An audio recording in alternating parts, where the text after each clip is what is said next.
Kita lahir sendiri dan akan mati sendiri. Hidup ini hakikatnya memang sendirian. Tidak ada hubungan yang tidak berpisah.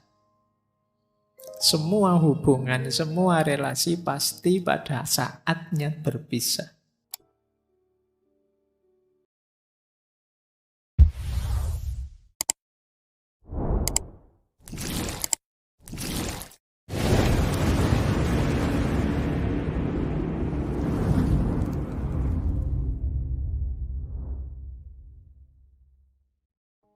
Assalamualaikum warahmatullahi wabarakatuh. Bismillahirrahmanirrahim. Baik, malam hari ini sebenarnya tema yang beberapa minta saya membahas ini tentang kesendirian. Ini tidak ada hubungannya dengan jomblo atau tidak jomblo ya. Kesendirian saya tidak ngomong di level itu. Bahwa mungkin kalian merasa kok tidak dapat pasangan Pak, itu tidak ada hubungannya dengan itu. Malam hari ini kita agak dalam bahas kesendirian ini. Nanti teman-teman memutuskan sendiri ya. Malam hari ini kita elaborasi fitrah kesendirian. Minggu depan kita elaborasi fitrah kebersamaan. Kira-kira manusia itu lebih kuat di mana? Kira-kira mana yang lebih cocok, lebih pas? Atau masing-masing orang ada tipenya? Nah, ini nanti bahan buat teman-teman refleksi. Jadi ngaji kita setiap malam Kamis itu bagi saya mancing teman-teman untuk berpikir. Jangan kesusu ditelan, harus dicerna dulu. Karena obat yang sama tidak pasti manjur untuk semua orang. Karena mungkin masing-masing orang penyakitnya beda-beda. Kadang-kadang kita itu kan kayak ngaji ini kan temanya banyak, isinya macam-macam, terus kita rasanya pingin semuanya. Pingin hebat di semua bidang, dan itu mustahil. Makanya saya buka dengan kalimatnya Simone de Beauvoir. Ini tidak ada hubungannya dengan kesendirian, tapi menarik kalimatnya. Jadi dia menyindir kerakusan kita. Kata Simone de Beauvoir, betapa rakusnya aku. Aku ingin segalanya dalam hidup ini. Aku ingin menjadi seorang wanita, tapi sekaligus seperti pria. Jadi ingin seperti wanita kan feminin, tapi aku ingin kadang-kadang ya bisa maskulin. Aku ingin banyak teman, tapi juga punya waktu untuk menikmati kesendirian. Aku ingin kerja, tapi sekaligus bisa nulis, kata Simone de Beauvoir. Aku ingin banyak kegiatan, tapi bisa senang-senang. Aku ingin memenuhi keinginan, ini kan egois, tapi aku juga ingin jadi orang yang tidak egois. Dan itu kita itu sering serakah. Nonton drama Korea, wah asik aku koyo aktornya itu ya. Wah kalau bisa kayak gitu asik. Nanti nonton perang-perang tembak-tembakan, wah kalau kayak jagonya itu hebat aku. Kuwabe diingini. Maka kata Simone de Beauvoir, lihat, sulit bukan untuk mendapatkan semua yang aku inginkan. Begitupun kalau keinginan tidak terpenuhi, kemarahanku meledak.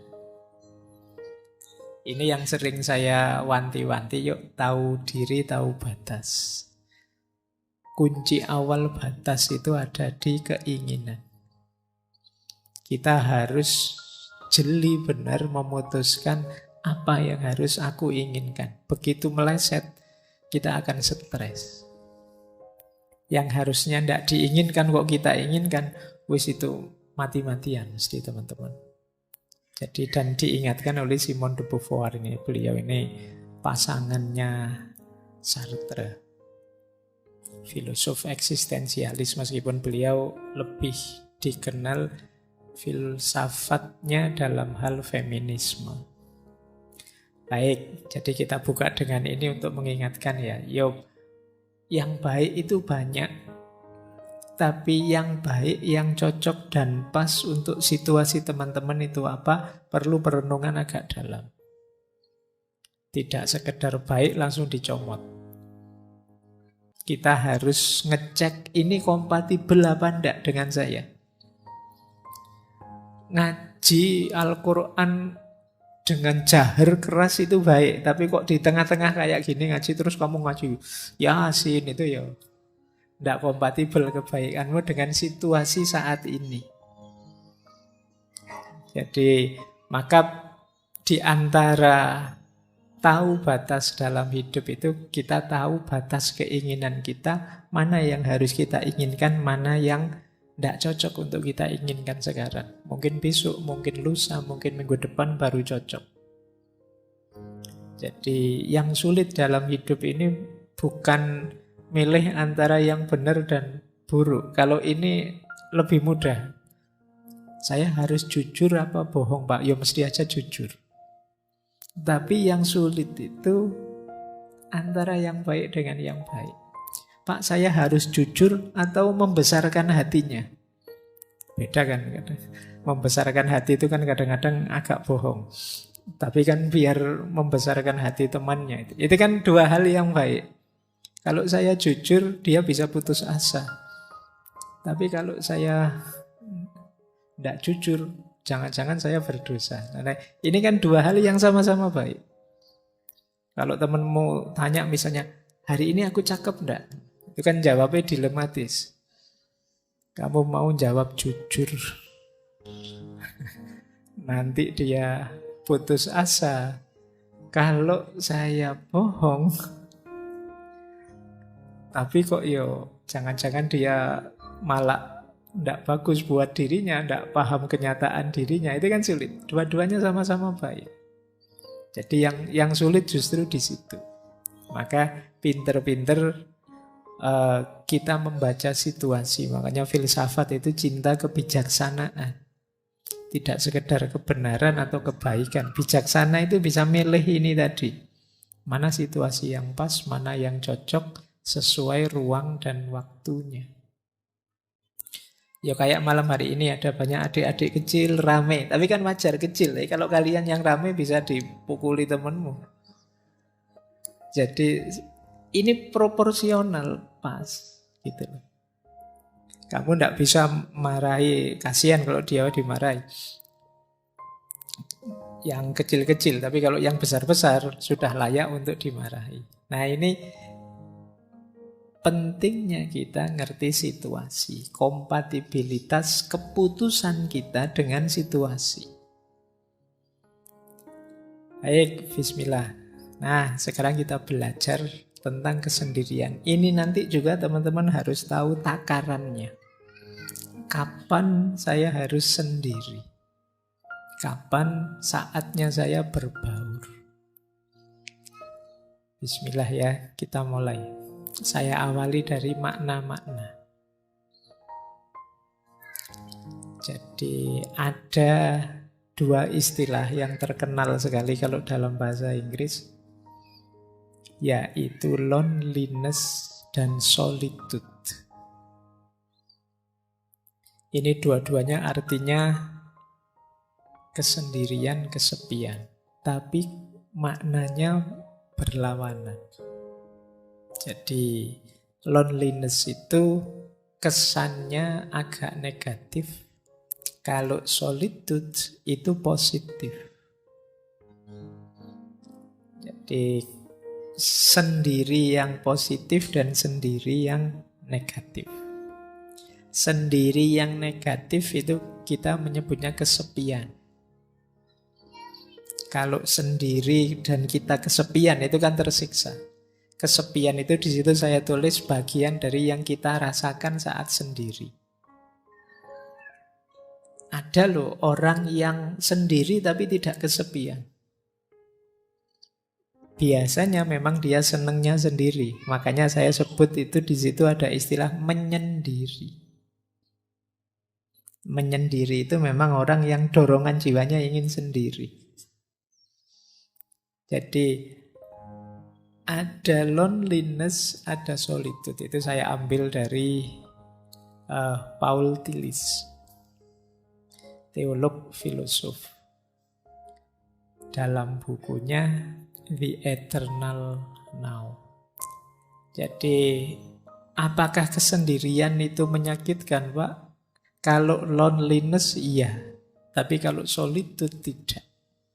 Nanti kita akan paham bedanya apa. Jadi, kalau pakai istilah bahasa Inggris ya, ada alone, ada lonely, ada solitude. Alone itu sendiri. Sendiri itu fakta. Banyak orang yang tidak mau aku sendirian, tapi faktanya sendiri. Kenyataan hidup itu alone. Pak, saya datang ngaji sendirian. Nah, itu alone.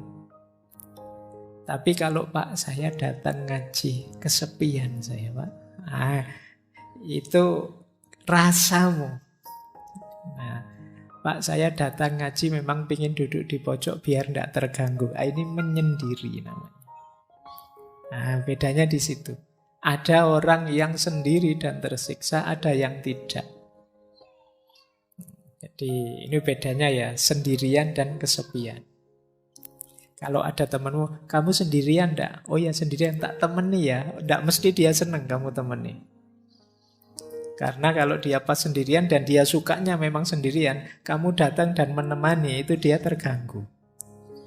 Allah, kamu malah menemani, ini makanan mesti jatahnya harus dibagi. Iya, mesti setelah ini minta hotspot mesti.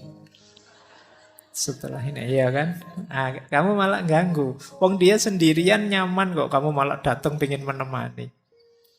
Kecuali dia kesepian aku. Butuh teman, itu baru kamu hadir menemani. Jadi ini kalian harus paham istilah-istilah dan situasi ya. Jadi orang yang sendiri itu tidak mesti kesepian. Karena memang kadang-kadang ada orang yang memang berupaya menyendiri. Jadi mungkin ngaji misalnya pengennya di pojok-pojok di luar-luar sana. Ngapain kok pengen menyendiri? Rokok saya tinggal separuh, Pak. Kalau gak mojok nanti duduk banyak teman habis. Jadi tidak selalu orang itu tidak suka dengan kesendirian. Ada juga yang memang mencari kesendirian. Ya dalam situasi tertentu nanti ada banyak sekali situasi-situasi yang perlu kita dalami. Baik, jadi ini dasarnya ini ya, nanti kita membahas ini. Antara yang positif dan yang negatif. Antara sekedar sendirian dan yang tersiksa oleh kesendirian namanya kesepian, atau orang yang memang sengaja ingin sendiri. Hari ini banyak yang pakai istilah me time. Berarti ini waktunya buat aku saja. Aku tidak pengen diganggu, tidak pengen, pokoknya yang aku suka saja menikmati hidupku, diriku sendiri. Baik, kita lanjutkan wawasan selanjutnya. Nah, ada banyak pandangan yang menyebut bahwa hidup ini hakikatnya memang sendirian. Jadi kondisi dasar kehidupan manusia itu sendirian. Mungkin teman-teman pernah dengar semacam peribahasa, kita lahir sendirian, hidup sendirian, dan mati juga sendirian. Berarti hakikatnya sendirian hidup ini. Kondisi murni dasar manusia itu sendirian. Tapi kan dalam kenyataannya kita berhubungan, Pak. Kita berinteraksi dengan orang, Pak. Nah, interaksi dan hubungan itu kalau sendirian tadi yang hakiki, berarti interaksi dan hubungan itu sifatnya artifisial. Jadi sifatnya tidak hakiki. Tidak ada hubungan yang tidak berpisah. Semua hubungan, semua relasi pasti pada saatnya berpisah. Berarti memang hakikat hidup ini sendiri. Maka teman-teman tidak perlu malu, tidak perlu gentar kalau Kamu sampai usia sekian kok tidak punya pasangan, sendiri saja. Loh, ini yang hakiki justru seperti ini. Jadi hakikatnya hidup itu justru ini. Nah, makanya di situ saya kutip ya, ini kalimat dari Osho. Osho ini seorang tokoh filosof spiritual mistik India, punya aliran namanya Rajneesh. Kapan-kapan kita bahas beliau, seorang manusia spiritual. Judul bukunya menarik. The Sound of One Hand Clapping. Suara satu tangan yang bertepuk. Itu lebih kesepian lagi itu. Ya, jadi tepuk tangan tapi tangannya satu. Kata Osho, kita lahir sendiri dan akan mati sendiri. Di antara dua kenyataan tersebut, kita menciptakan 1001 ilusi tentang kebersamaan. Yakni semua jenis hubungan, pertemanan, permusuhan, cinta, kebencian, dan seterusnya. Kita menciptakan aneka halusinasi hanya untuk menghindari fakta bahwa kita adalah sendirian. Namun apapun yang kita lakukan, kebenaran tidak dapat berubah. Bahwa memang hakikatnya kita sendiri. Seperti itulah adanya. Daripada berusaha melarikan diri darinya, jalan terbaik adalah bergembira di dalamnya. Jadi jangan sedih, jangan galau, jangan malu, jangan gentar. Kalau kita sendirian, karena memang kita lahir dulu sendirian, nanti mati juga sendirian. Makanya tadi saya bilang ini lebih hakiki. Jadi kalau ada pertanyaan mana lebih hakiki, sendirian atau kebersamaan, lebih hakiki sendirian. Ini jawaban malam hari ini ya, karena minggu depan teorinya beda. Jadi makanya tadi saya bilang, yo kamu nikmati teori demi teori, nanti cari yang paling cocok untuk hidupmu. Jadi di sini maka bisa disimpulkan kesendirian itu kalau bahasa Jawanya kasunyatan. Kenyataan hidup. Nanti ada yang bilang, kenapa sih kok hakikatnya hidup itu sendirian? Karena kita ini menghidupkan diri kita, yang bisa memahami ya kita, yang mengerti kita ya kita. Tidak ada orang yang bisa memahami kita sampai detail, sampai level paling kecil. Yang sahabat paling dekat pun paling ngerti gambaran umum saja kita. Tidak ada orang yang begitu pahamnya tentang kita selain diri kita sendiri. Kadang-kadang kita capek-capek menjelaskan, temenmu cengenges-cengenges. Aduh, dicueki aku misalnya. Dengan rasanya kayak tidak dipedulikan.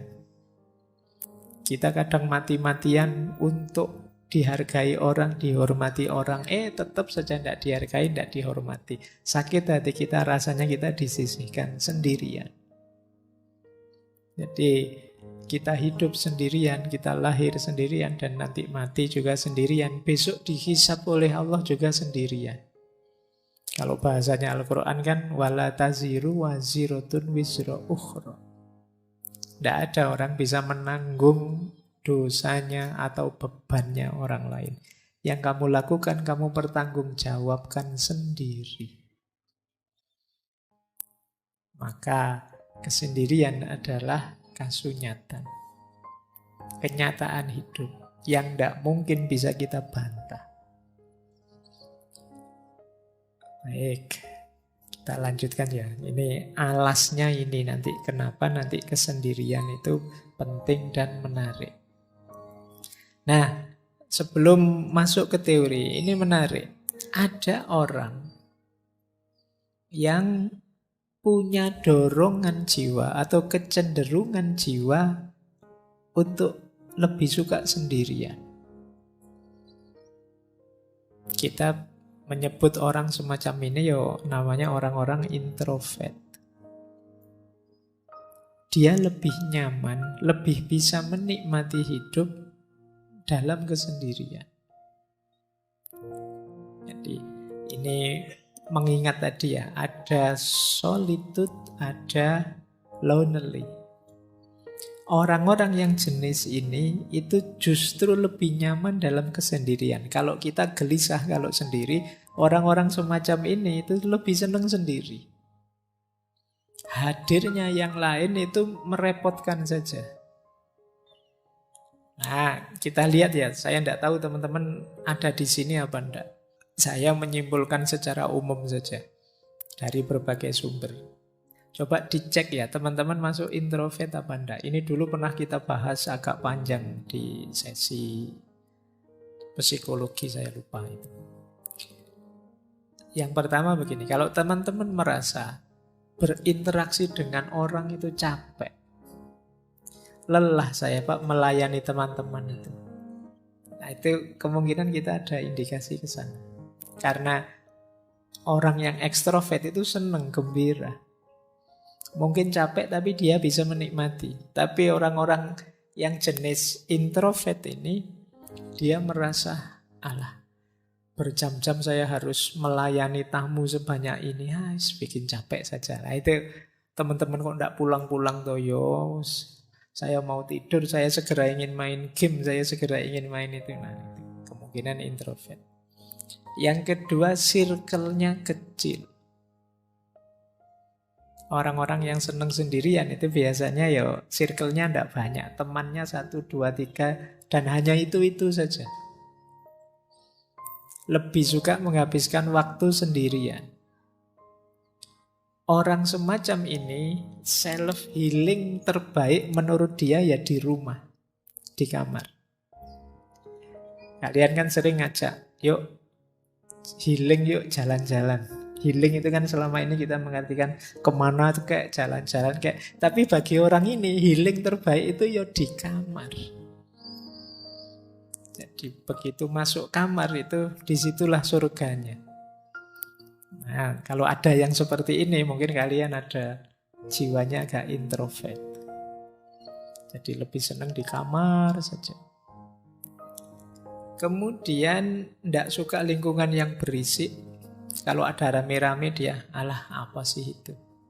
Tidak senang dia. Dan lebih tertarik dengan aktivitas-aktivitas sendirian. Nah ini indikasinya. Implikasinya kadang-kadang wong karena orang-orang introvert ini juga kan pasti bergaul meskipun tidak intensif. Seringkali orang ini, apakah teman-teman pernah merasakan ini saya tidak tahu. Biasanya lebih suka berharap orang lain mengerti dirinya tanpa harus dia capek-capek menjelaskan. Jadi dia pingin, mbok ya temanku itu ngertilah aku. Jadi kok aku diajak jalan-jalan terus toh ya aku itu pinginnya di kamar. Mau tak tolak itu ndak enak, mau tak ikuti kok ndak cocok dengan seleraku, mbok yo ngerti yo teman-teman itu. Dia memendam rasa ingin dimengerti. Jadi kalau teman-teman yang hadir malam hari ini sering merasa begitu, orang-orang kok ndak paham-paham sih mauku ya, kok ndak ngerti apa yang aku inginkan ya, itu mungkin ada gejala-gejala ke sana. Agak introvert. Saya tidak ngomong jelek ya. Introvert, ekstrovert itu bukan urusan baik buruk atau dosa atau pahala dan siksa, tidak ada itunya. Ini gaya kepribadian saja. Jadi kalau teman-teman merasa capek dengan hadirnya orang lain, merasa orang itu tidak ada yang paham diriku. Nah itu kemungkinan gaya hidup kita gaya introvert. Kemudian seringkali mikirnya terlalu lama ketika ingin memutuskan sesuatu. Termasuk ada istilah silent treatment. Jadi coba saya misalnya punya teman ingin menjauh dulu sementara. Biar tidak terlalu terpengaruh tapi lama-lama terus jadi tidak akrab lagi sama temannya. Itu ada yang jenisnya seperti ini. Diajak sangat akrab tidak mau, diajak terlalu intim tidak nyaman dia. Ketemu ya say hello, hai ada apa kabar, sudah makan belum, sudah selesai pulang. Jadi ndak detail-detail sampai akrab sampai gimana. Dia ndak nyaman dengan itu. Jadi ciri implikatifnya kadang-kadang mikirnya lama untuk bisa memahami orang, pingin yakin orang ndak membohongi saya, yakin orang mengerti saya, sampai akhirnya rasanya ya jadi ndak akrab lagi sama teman-temannya. Dan kadang-kadang kecewa dengan dirinya sendiri. Saya itu kok begini ya, jangan-jangan saya itu kurang ramah ya. Jangan-jangan saya itu orangnya tidak enak diajak ngobrol ya, jangan. Sering kecewa, menyalahkan dirinya sendiri. Nah, ini cirinya orang introvert. Kemudian kadang-kadang juga ekspektasinya tinggi pada orang lain. Akhirnya kecewa. Membayangkan temannya bisa memberikan apa, berbagi apa, memberikan apa. Tapi kemudian tidak seperti yang dibayangkan. Kenapa kok dia estimasinya salah? Karena relasi sosialnya kurang.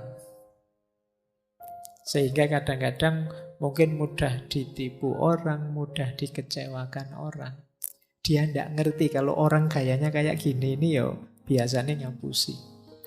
Oh kalau orang cengeng-cengeng kayak gitu itu tidak serius. Oh itu kan hanya yang akrab yang ngerti gitu. Kalian yang tidak terlalu intens dalam pergaulan di dunia sosial sering salah membaca. Nanti orang basa-basi dianggap serius.